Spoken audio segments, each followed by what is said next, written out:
Thanks for joining us this afternoon. I'm Morgan Romero. We are interrupting your programming because city officials are expected to speak at a news conference following that tragic accident near the Jackson Jet Center Wednesday. 3 people died, another 9 people were hurt, 5 of them critically injured, when a hangar under construction on Boise Airport property near the Jet Center collapsed. We're waiting for officials to provide their update, but we do want to tell you today we did learn the name of those victims. The Ada County Coroner's Office identifying them as 59-year-old Craig Durant from Boise, 24-year-old Mariano Cococh from Nampa, and 32-year-old Mario Soentezi from Nampa. The Coroner's Office says they all died from traumatic blunt force injuries. Our reporter Andrew Bartline is covering this story for us today. He's outside Boise City Hall West, where officials are expected to speak. Andrew, what are we expecting out of this news conference this afternoon? Well, there's a handful of different organizations that are going to be here, Morgan, speaking and breaking down exactly what transpired as people arrived at this scene to, of course, get these people, the victims' health. As you mentioned, 3 people have died. So we're expected to hear from Boise Fire. The fire chief, Mark Nehmeyer, will be here. Police Chief Ron Weiniger is going to be here as well. We expect to hear from the Ada County paramedics.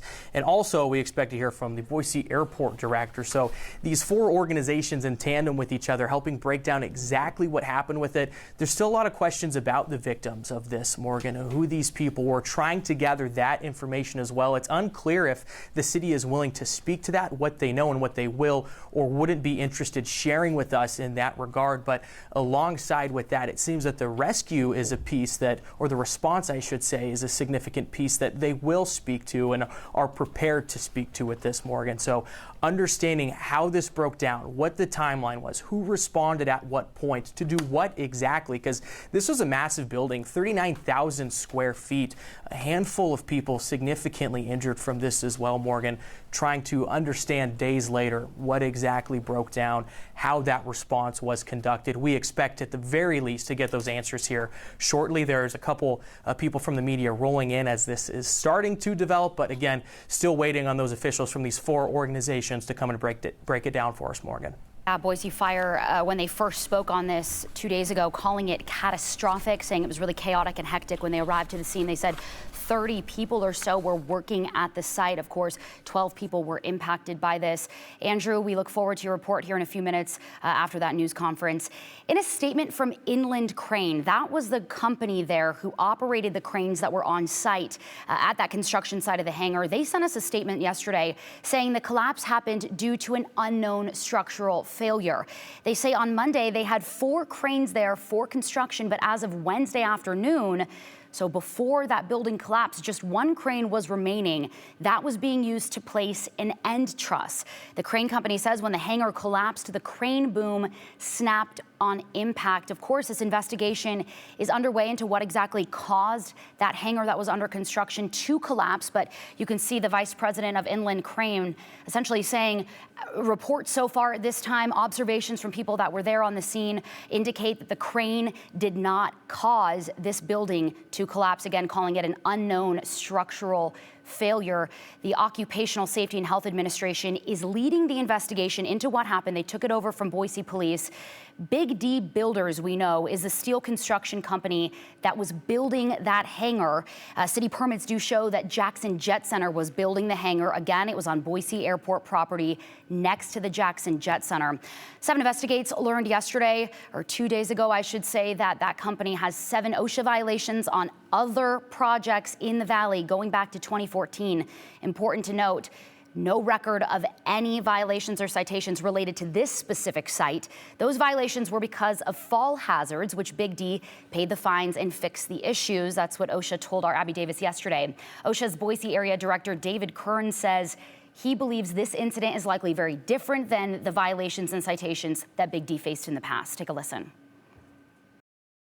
Certainly appears that was not the case and that it had something to do structurally.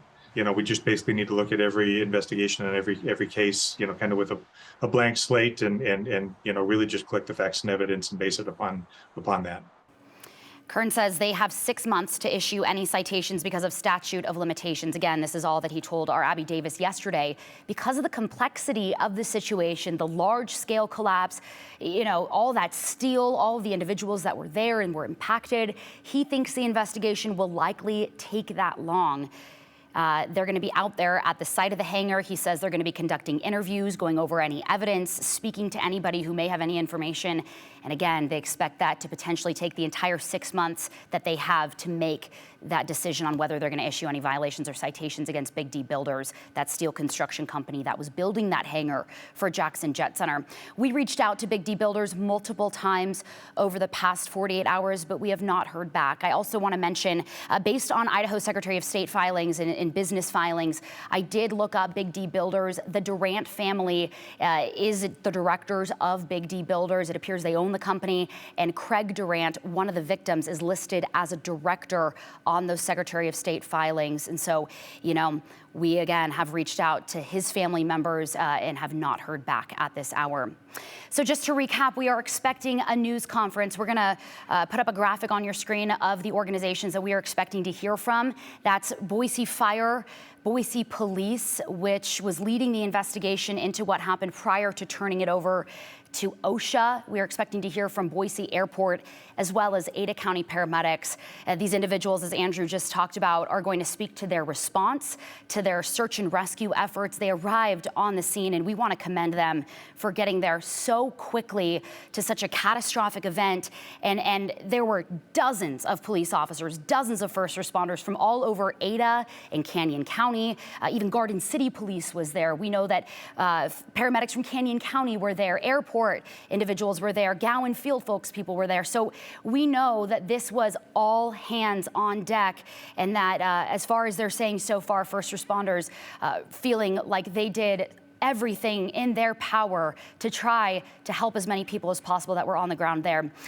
Again, our Andrew Bartline standing by at that news conference as we await to hear from those agencies. Andrew, can you give us another breakdown of what we expect to come out of this press conference? I know OSHA is leading the investigation. These folks are no longer leading the investigation, but they are going to talk about those efforts that I just touched on. Yeah, as you mentioned, the response to this scene as it developed, and there was a pause here as we expected to hear a little bit earlier for this to happen, but it seems that there was a little bit of a waiting period for some people to step in for this news conference to take place. It seems that that's starting to shake out, so we should just be a couple minutes away until we hear from Boise Fire, Boise Police, Ada County paramedics, and the Boise Airport director as well, how all those organizations work together in tandem to detail what that response was exactly. As you mentioned earlier, the names of those 3 victims who had died from this event, a handful of survivors and people significantly injured. Unclear if there are details we can get from them from this news conference, but there are a lot of questions about these people, kind of the relations of it, and of course, giving the respects to those people where this had happened to them and impacting their families in a significant way. But we do know the breakdown of how this happened, the response to it. That is the expectation, I think, at the very least, that we're hoping to get out of this. I see that there's a spokesperson for Boise Police standing just outside the room. So we know that there are people here ready to get this underway here at City Hall West. Morgan, and you mentioned OSHA taking over this investigation. I believe we reported yesterday, our Abby Davis talking about that can be a 6-month timeline to come to a conclusion about that investigation. And it sounds that they expect that timeline may be exhausted to its entirety because there are a lot of questions about the structural collapse of that building, and the crane company giving that statement to you as well, where I can't remember the exact language they used, but you mentioned it earlier, I think unknown structural failure.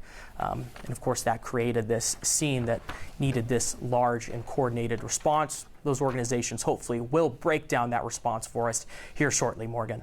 All right, Andrew Bartline, he alluded to this statement from Inland Crane. They said they were operating at the site. They said it occurred due to an unknown structural failure, but of course it is still under investigation.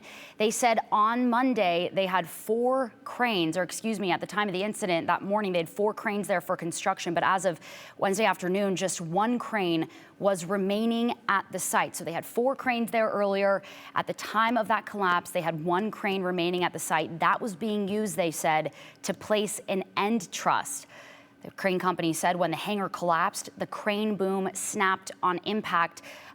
If we could bring up some video of that structural collapse right now, of that hangar collapse. You can see in the video that we have, all the video that we've been showing you guys over the last couple of days, that see that crane there, that blue and yellow crane, you can see where that boom had collapsed. And at first, Boise Fire said, we don't know if the crane collapsed onto the building and caused that collapse, or if the building collapse caused the crane to collapse. But again, Inland Crane Company saying that the building collapsed due to an unknown structural failure, and it then caused the crane to collapse. There's been a lot of speculation about that, so that is what we know at this time. But again, that OSHA investigation could take half a year to eventually determine what exactly happened. Occupational Safety and Health Administration leading that.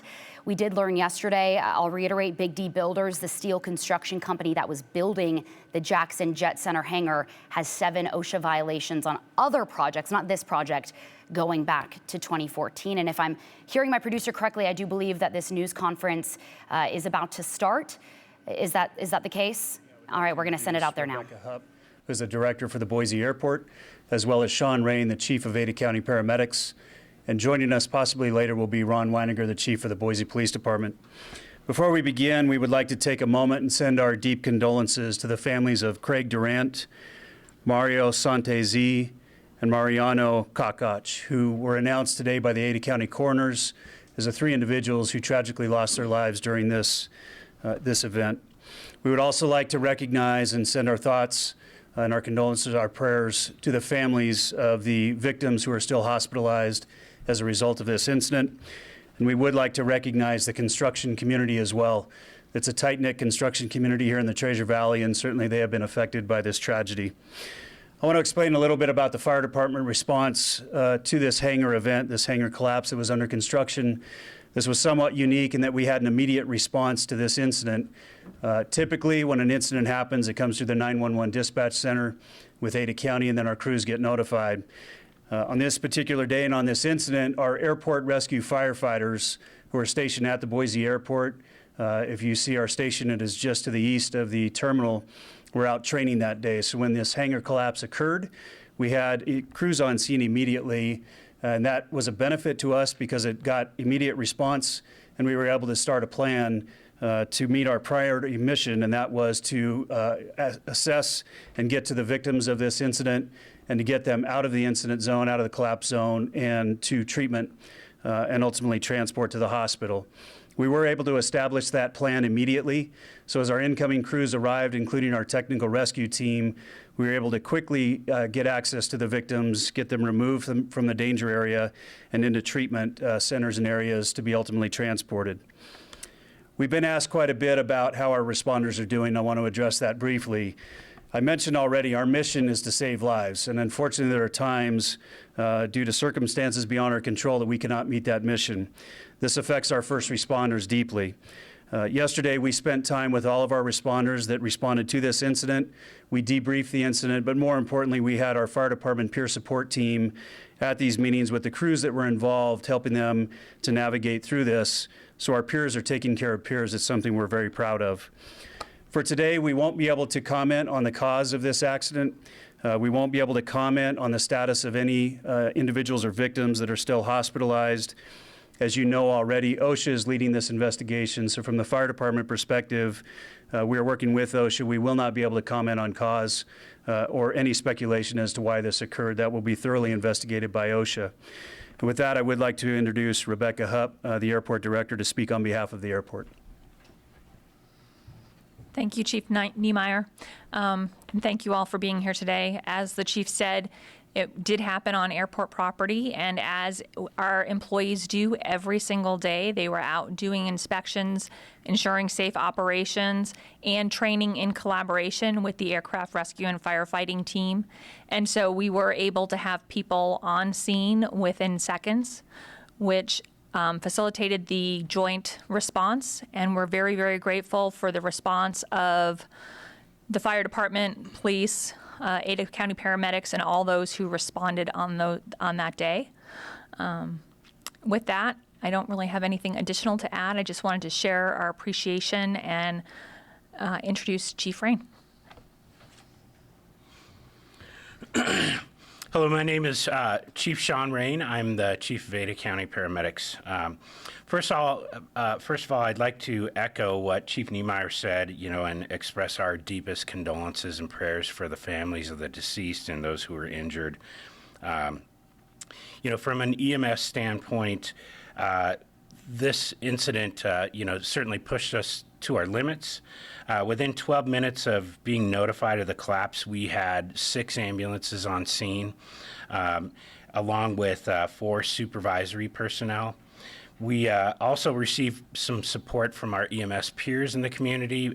Canyon County sent over 2 ambulances, as well as a supervisor, and then one private EMS company sent 3 ambulances to the scene. That was acute rescue and transport. We had a total of 8 patients that we transported to area hospitals. Out of those 8 patients, we transported 5 from Ada County Paramedics. Acute rescue transported 2, and Canyon County transported 1 patient. I would also like to just touch on how proud I am of the response to the catastrophe that happened that day. The collaboration between the Boise Fire Department and Ada County personnel really made the incident work as smooth as it could. Finally, Chief Niemeyer spoke to this. These types of calls are very hard on first responders, and so I know we also have a peer support team that has been working with the folks that respond to that call.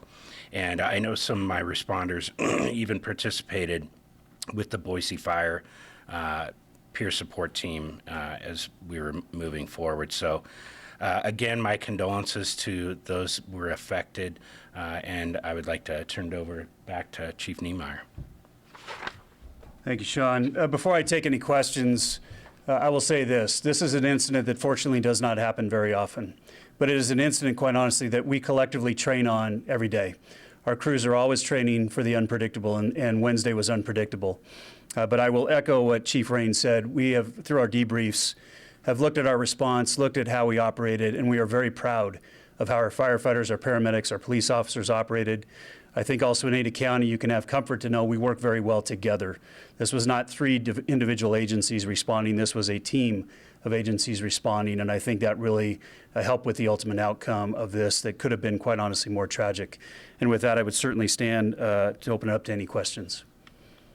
In a situation like this, how do you go about locating and rescuing those individuals that need help? Yeah, obviously a complex incident where you had a collapse like this, and we had victims in multiple areas. First, we have to assure that we can get in safely, that the building is not going to collapse further. That was the first evaluation done. That happens in a matter of about 30 seconds. And then it's accessing the victims, getting them out of that collapse zone safely, and getting them to a treatment area that we did have set up so that Ada County paramedics, our firefighters, could begin initiating care and ultimately transport. Could you give us any examples of the obstacles that your men were against and women were going Right. against? Yeah, our firefighters had many obstacles. You had certainly the fear of collapse. And so again, I don't want to repeat, but that is our first evaluation. Can we get in safely without further collapse on top of us? It doesn't do any good if we aren't able to access those victims. And then it's a matter of how do we get them out. This incident was somewhat unique in that we had some of our operations on the airfield side and some of those operations on what we call a civilian or roadway side on Wright Street. So getting to those victims and then getting them to the right location once we remove them from that collapse zone is certainly a challenge, but I think we performed very well. How critical is that collaboration? I mean, not to speak in hypotheticals, but if you're not collaborating, this could have been much worse. And Absolutely. You've talked with multiple times between the 3 of you. So how critical is that? It's absolutely critical. When you can collaborate on scene like that through multiple different agencies and work as one, which is really how we operated Wednesday, it's very important to the treatment of the victims, to the safety of everyone involved. And certainly, as a nation, after 9/11, there was a presidential directive that you shall collaborate, and that was sent throughout the country. And here in Ada County, we took that seriously. We have for years. We train together on a regular basis. So this, for us, was not foreign to come together as one entity almost to get the job done. You mentioned, fortunately, this isn't something that happens very often. Well, when it does happen, you can't be rusty. Right. If you are, bad things happen. So staying in the right mindset to be ready for something like this when it does happen? I can't think of something in the 3 years I've lived here that is similar today. Correct. I haven't seen something like this in the last 15 years, quite honestly, as far as a collapse of this nature. But as I mentioned earlier, we train every day. We have a technical rescue team that also responded that day. Their expertise is exactly what we had, and that is that technical rescue in very unstable conditions. They train every day. Our crews train every day. Ada County trains every day, as well as Boise Police Department. So for us, this was putting our training to work. How long did it take to get through the full rescue? Full rescue, I don't have it right in front of me. We can certainly get back to you on that as far as the specific time.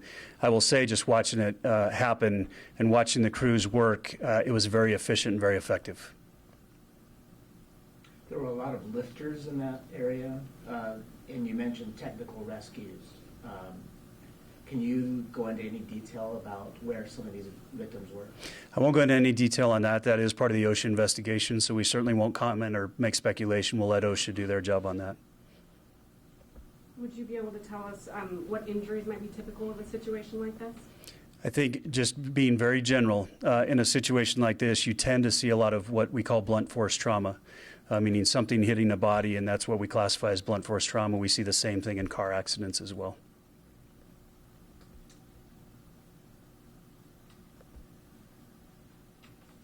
Okay. Thank you, everybody, for being here. For a second. Sure. There's a comment earlier about airport personnel. Like, I don't fully understand this. Sure. Excuse me, I don't know what I don't know. There are people that work for the fire department that are at the airport. That collaboration, help me understand that. There are. So that helps the immediate response, right? at the airport, we have a fire station, and we work very closely with the airport to make sure that our primary mission at the airport is for any aircraft emergencies. That's what they're there. They specialize in airport firefighting operations. So we're there all the time. We're there 24/7. On this particular day, at this particular time, those crews were out at the airfield doing training. So they were in that vehicle, in that apparatus. They weren't sitting in the station. So they were there immediately after the collapse happened. That's pure luck. Yes. Wow. Luck that they were on the airfield. I Yes. don't know if you're interested in this, but I'd like to talk to Mark the human for a second. Like, what do you feel in your heart about this? Were you boots on the ground? Were you there personally? I wasn't there personally. We have layers of command that did a great job that were running that incident. Certainly we were communicating, Sean and I were communicating, as well as Chief Weininger at our level as the chiefs, to make sure that all the operations were running smoothly and that everybody had what they needed to be successful. If you ask me, Mark the human, there's sadness. As a responder, I've been a responder for over 30 years. Chief Rain the same. We've seen tragedy throughout our career, and as a responder, you do feel sadness because we knew that we couldn't affect a positive outcome for everyone.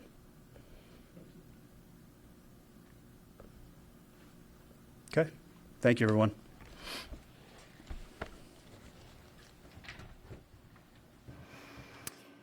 And the news conference from Boise Fire, Ada County paramedics, Boise Police, the Boise Airport just wrapped up. That was Boise Fire Chief Mark Niemeyer, who expressed his deep, deep condolences to the families of the people who were killed and injured. We have the names of those victims right now, of the people who were killed. Craig Durant, if we could put that on the screen for you right now, Mariano Santezi and Mariano Kokoch and Mario Santezi. All of those individuals, again, were killed in this tragic hangar collapse. The chief talking about how they set up a peer support team for the first responders that responded to this immediately. He said he is incredibly proud of the work that they did, the collaboration that Boise Fire had with first responders, including Ada County paramedics, as well as Boise Police and all the other surrounding agencies from both Ada and Canyon County that arrived to the scene and helped them out. He said, fortunately, this doesn't happen very often, but they collectively train on these sorts of things every day for unpredictable circumstances. This was certainly very unpredictable. It's important to note that Boise Fire has a fire station at the airport. They specialize in airport and aircraft firefighting, so they're there 24/7. Niemeyer said at this time when that collapse happened, crews were in a vehicle doing their training on the airfield so they were there right away. He said in addition to that peer support that they did for first responders, he said they looked at the response and they are very proud of how they operated, of how they collaborated with these other agencies. We're going to bring in our Andrew Bartline now, who was there asking questions. Andrew, I appreciated the question that you asked the chief. Mark, as a human, how does this make you feel? And he had told you he hasn't seen anything like this in the 15 years that he has been in the Valley. Yeah, it was nice to talk to Mark the human for a moment, as you mentioned. You know, these people representing organizations, you have to be buttoned up in a sense and give, you know, that statement that is, you know, straightforward, in alignment, communicate that message. And collaboration seems to be a big part of it from all the people, you know, representing the organizations today. But that statement from Mark the human, you feel sadness. Our job is to save lives. He said that in the press conference as well. And unfortunately, sometimes you can't do that for everyone, and that hurts Mark the human, the fire chief here in Boise. But I do appreciate you highlighting the biggest piece that I took away from that as well, being that there is a fire station at the airport. They were going through training at the specific time this happened. They were already loaded up, ready to go. And I said to him, that's pure luck. He just nodded and goes, yeah, that was pure luck. So a very difficult situation. I don't like to embellish things, but I'm comfortable using the word tragic. 3 people died. And it's pretty powerful that that luck matched up perfectly to seemingly keep the numbers low as they could. Morgan? Yeah, it's incredible. All right, Andrew Bartline, thank you.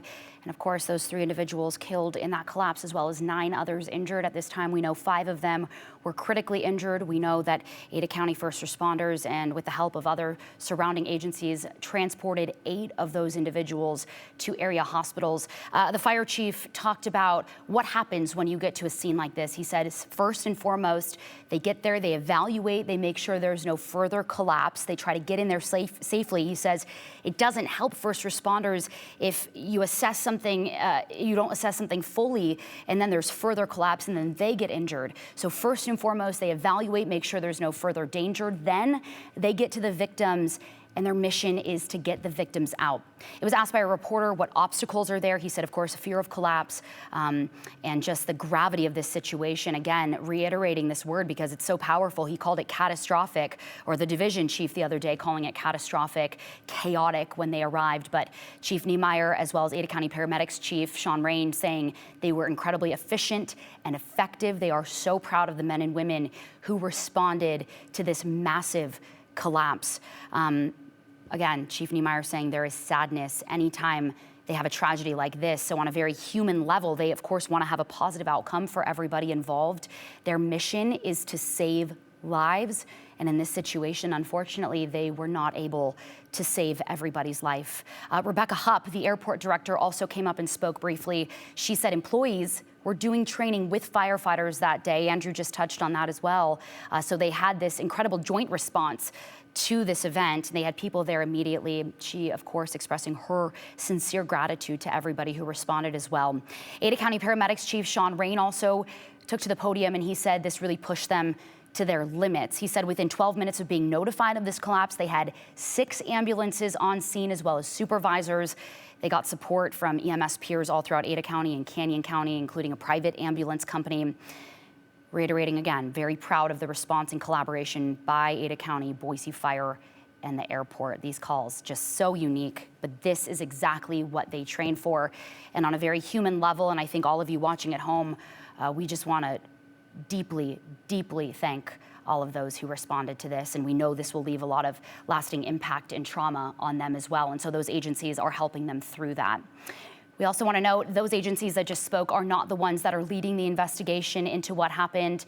OSHA has taken over the investigation. They expect, telling our Abby Davis yesterday, the investigation into what caused this hangar under construction to collapse next to the Jackson Jet Center to take potentially 6 months, which is the time limit they have to file any violations and cite any of the contractors or companies involved. Thank you for joining us. We will have all the latest updates on this just devastating situation on ktvb.com, as well as all of our shows later today and all of our platforms.